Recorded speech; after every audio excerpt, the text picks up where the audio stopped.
መቀሌ ላይ አንድ ሰው ሳይሞት መቀሌ ለመቆጣጠር ያደረገው ጀግንነት በቃላት የሚገለጽ አይደለም።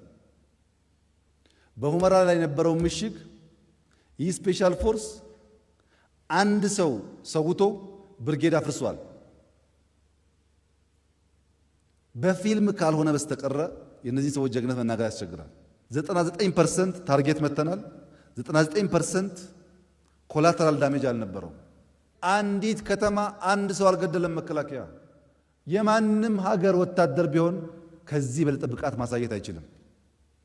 በጣም ዲሲፕሊንድ ጀግና ወታደር ነው ያለው። ጀግናው የኤርትራ ሰራዊት የጋራ ጠላትን በጋራ በመቀጥቀጥ ከከፍተኛ ጀነራል መኮንኖቹ ጀምሮ ከኢታማዦር ሹሙ ጀምሮ እስከታች ያለው ሰራዊት የእዝ አዛዦች፣ ክፍለ ጦር አዛዦች አብሮ እንደተገነባ አብሮ እንደሰለጠነ ሰራዊት በከፍተኛ ትስስር እና ውህድ ለዚህ ድል አብቅተውና ደሞዝህን አዋጣ እያልን ትምህርት ቤት ሰርተን ከሰራዊቱ ውሃና ምግብ እየቀማን ክሊኒክ ሰርተን ጀርባችን ሲመቱን የተቀበለን የኤርትራ ሰራዊት መጠለያ የሰጠን እሱ መጠለያ ብቻ ለሚሰጠን አብሮ ነው የዘመተው።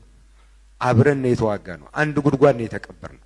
ይሄንን ባጥንት በደንብ የተገነባ እንደማያዋጣቸው ስለማያውቁ ነው ይሄንን ለመነጠል የሚፈልጉት። ዋጋ ከፍለናል። ወንድሞቻችን አተናል። ህይወት ገብረናል። ደም ከፍለን ያመጣነው ሰላም ነው። ደም ከፍላችሁ ተጨንቃችሁ ያመጣችሁት ሰላም ነው። እንደ ኢትዮጵያ ሰራዊት ሺህ ከፍለናል። እንደ ኤርትራ ሰራዊት ሺህ ከፍለናል። ሆም ብለው ነው የሚያደርጉት እኛን ለመነጠል። ከዚህ በኋላ የኤርትራ ችግር የኛ ችግር ነው። የኛ ችግር የኤርትራኖች ችግር ነው። በህይወት ያለን ሰዎች ነን መመስከር የምንችለው። ለምንድን ነው ታርጌት የሚያደርጉት? ሁለቱን ሀገር መነጣጠል ነው የሚፈልጉት። ከዚህ በኋላ ሁለቱ ሀገር ሊነጣጠሉ አይችሉም። የሁለቱ ሀገር ህዝቦች ድልድይ መሆን የምንችለው እኛ ነን። በኤርትራ ያለው ሰራዊትም በእኛ ያለውም ሰራዊትም ድልድይ መሆን የምንችለው። ድልድይ የምንሆነው ደግሞ በንግግር አይደለም፣ በደም ነው፣ በአጥንት የተገነባ ነው። የኔን ሰራዊት የቀበረልኝ የሃሊባል ሰራዊት ነው። የሃሊባልን ሰራዊት የቀበረው የሰለሞን ሰራዊት ነው። አሳልፈን እንዳንሰጥ፣ አሳልፈን አንሰጥ። የኤርትራ መንግስት ከኢትዮጵያ ህዝብና መንግስት ጋር ቆሞ የኛ ወታደር ጥቃት ሲደርስበት አብሮ የቆመበትን ጊዜ በከፍተኛ አድናቆትና ክብር ነው የምናየው። ይሄ መቼም ታሪክ የሚሽረው ጉዳይ አይደለም።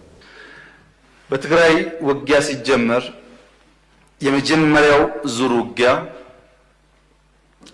ሽሬ ካስለቀቅን በኋላ የኤርትራ ጦር ከኋላ ኋላ ተከትሎ ሽሬ ገብቶ የአንዳንድ ሰዎችን ግለሰቦች ቤት ማፍረስ፣ ፎቅ ማፍረስ ሲጀምር ጸብ ተጀምሯል። አልተናገርንም እንጂ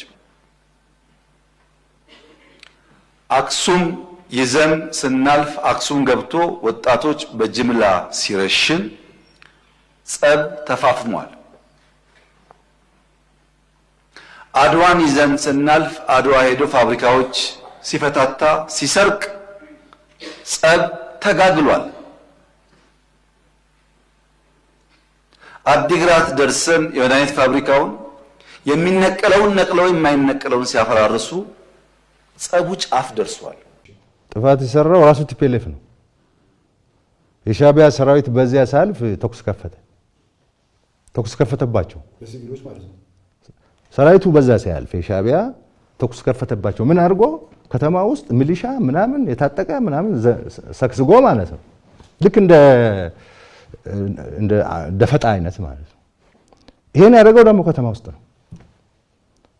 እነሱ ደግሞ ለመከላከል ብለው እከሌ አለዩ እርምጃ ወስደዋል። ይሄ ነው የነበረው።